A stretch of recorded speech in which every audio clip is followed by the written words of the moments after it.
তো মোচাটা সিদ্ধ করে আমি জল ঝরিয়ে রেখে দিয়েছি, এবার ভালো করে ম্যাশ করে নেবো। আর এখানে মশলা নিয়েছি ফোড়নের জন্য।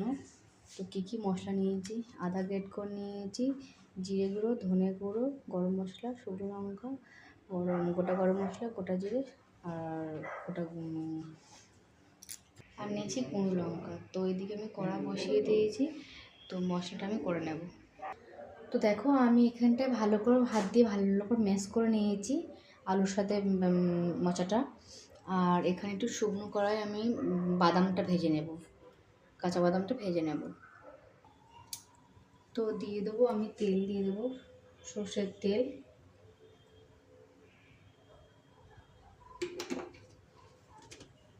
আর দেবো ফোড়নে দেবো শুকনো লঙ্কা, গোটা গরম মশলা, গোটা জিরে,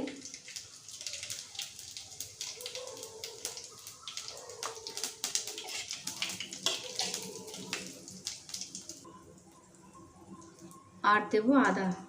এই যে আদা গ্রেট করে আদাটা দিয়ে দেবো। তো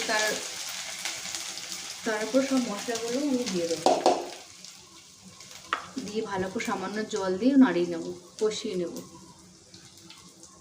তো মশলা আমার কষানো হয়ে গেছে, ম্যাশ করে মোচা আলু দিয়ে দেবো, দিয়ে আবারও ভালো করে আমি কষিয়ে নেবো ভালো করে।